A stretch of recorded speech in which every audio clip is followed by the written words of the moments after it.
I want to say this is a story of great hope. I don't know if you caught it. It went pretty viral yesterday that Shia LaBeouf, the actor, has converted to Catholicism. And he sat down with Bishop Robert Barron on Word on Fire, and for about an hour and 15 minutes or so, they had a conversation around the whole experience. And if you know anything about Shia LaBeouf, you know the guy is a pretty complicated character. I mean, a person.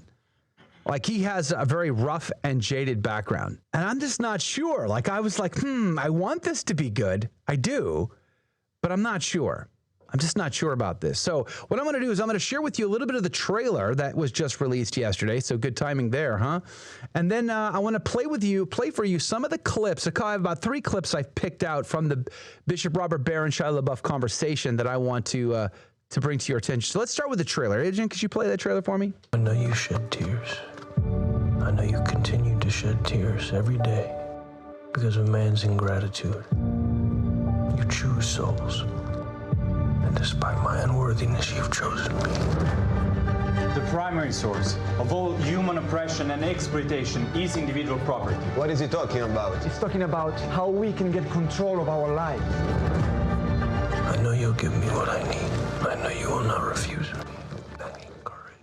So that's just a little clip of the official trailer, which we can link to in the chats, by the way, this morning, so you can see the whole thing yourself. Now, right out of the gate, you noticed he doesn't have an accent. He's portraying St. Padre Pio without an accent. I want to come back to that in a moment. Now, the director of this film is Abel Ferreira. I don't actually know, I'm not sure what the release date is just yet. I know they have a version that they've already showed the Franciscans or a part of his preparation for this film. But let me do this. There is a clip that I think really hammers very quickly the pressure involved. I mean, during the interview, and if you've seen this interview with Bishop Barron and you're hanging out with the live video feeds with us today, the Telegram group or wherever you are, leave a comment. What were your thoughts? What was your impressions? I'd love to know. We could talk more about that in the after show as well.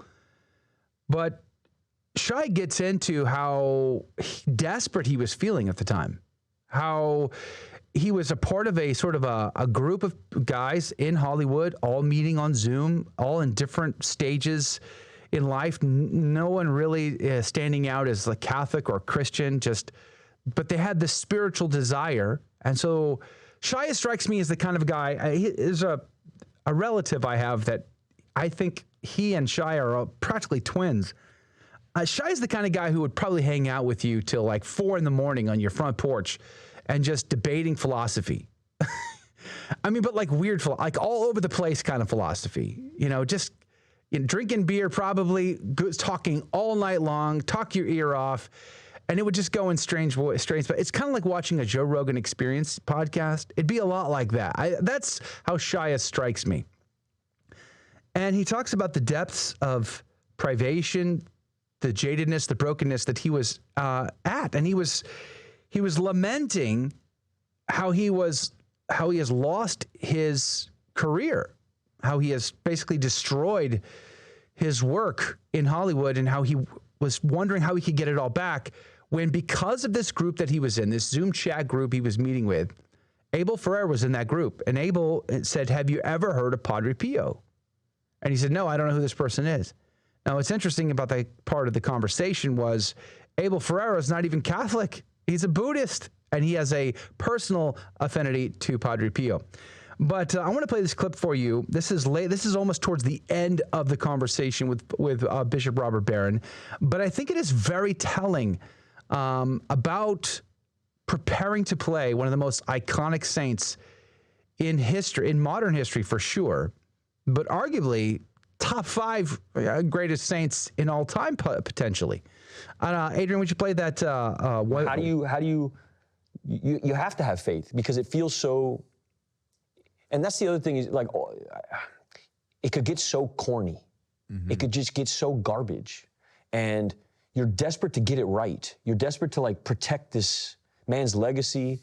And I remember when I was, I had also been going to other Latin Mass in Van Nuys. Like, I'm quite close with Mel Gibson. And when I didn't know how to get to Latin Mass. I didn't know how to find it. You can't like go type it up online and find it.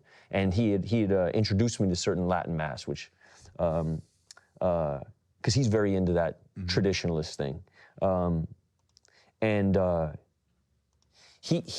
You walk into like that realm, and you have people coming up to you once they know that you're playing Pio, and they start like coming up to you and tugging at your shirt sleeve and saying, "Don't get it wrong. Yeah.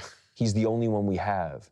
You know, you start hearing things like that. You ship out with so much pressure that then you're in front of the Mass, and you've just gone through 6-7 months of the shirt tugging, the introduction to the order, the introduction to who Pio was, and you're standing in front of the Mass that he used to serve Mass at, and you're trembling with fear. And there's no way you can actually find the agency that he had in like.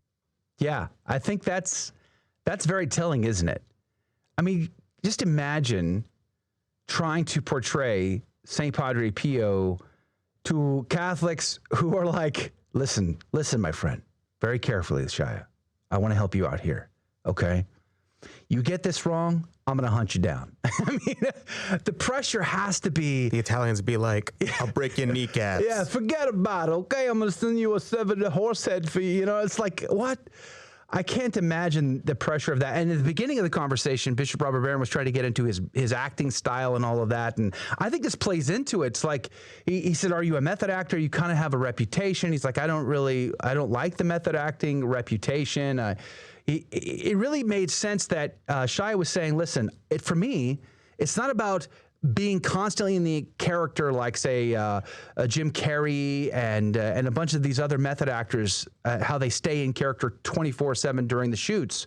It's about the experience, experiencing something on the inside about the character, about the story itself. And with Padre Pio, he describes the journey of his showing up, so grateful that he has yet one more chance to redeem his Hollywood acting career from Abel Ferrara. So he goes to this seminary, this monastery, he hangs out with Franciscans, and he has to be introduced, not to Padre Pio, but to Catholicism, to theology, to philosophy, to liturgy. He has to be introduced to prayer, to conversation with God, and he begins to be transformed by this experience, and by the Holy Mass in particular has a profound effect. And that's all before he ever gets to truly trying to understand who St. Padre Pio was, let alone the complexities of the man of St. Padre Pio, who had a reputation for chasing people out of the confessional, for all of his mystical experiences of bilocation, of levitation, of stigmata and miracles and more. Plus, there was the persecution of the hierarchy of the church upon St. Padre Pio, where he was prevented from saying Mass publicly or hearing confessions, or even forbidden from writing to his spiritual directees. I mean, all the writings we have of him are from his early years, none from his later years, because the church forbid it after that. And him being completely obedient, even though he was unjustly, as it was proven, unjustly, levied against him. So very fast. Let me play this next clip. I think it gives us insight into that. Could you go to 49:33, please, Adrian? Further. And there was a certain point where Abel's like asking me to do an accent.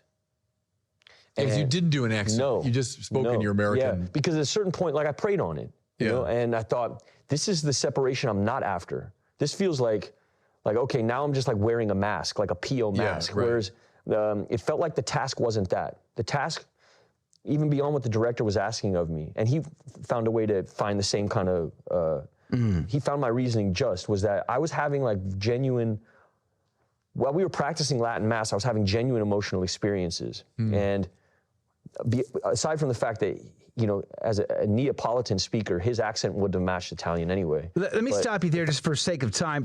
What he says here is very powerful and great insight. He goes on to say the way to understand St. Padre Pio, to get into his head, to get into his heart, to portray him as an actor, was through the Mass. It wasn't in trying to master his accent.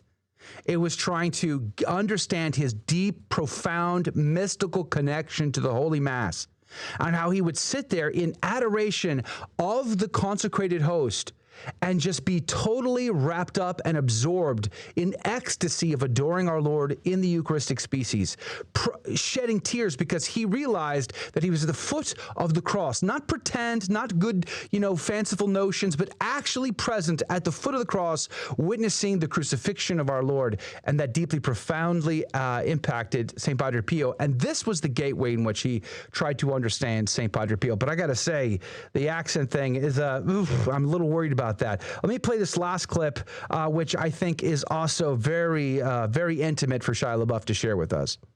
Latin Mass affects me deeply.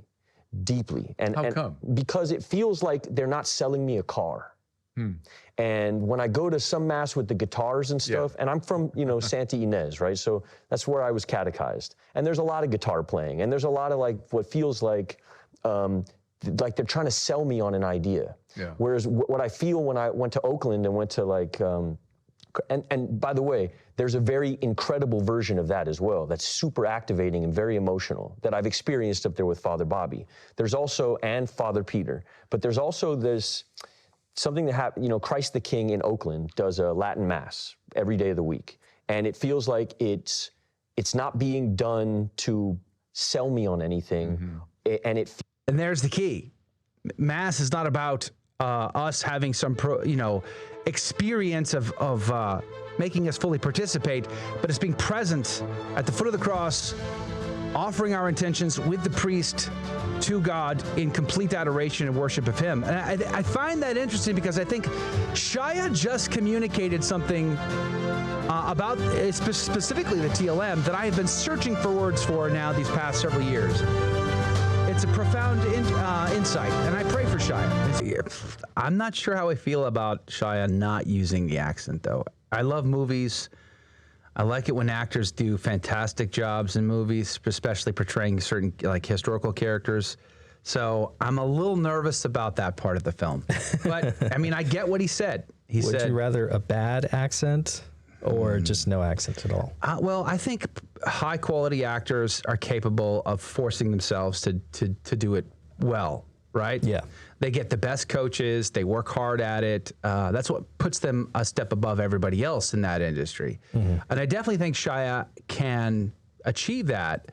But I listened to his response, and he's like, if I did the accent, I feel like I'd be faking it versus I want to have something more sincere and authentic in the interior experience of St. Padre Pio. I don't think that would distract me as much. I think the only way that I would think about that is now, because you've mentioned it. I've ruined it for you. I'm going to watch the movie. I am looking forward to seeing the movie. I really hope it's great. Yeah, me too. And I pray for Shia's, I pray that he'll flourish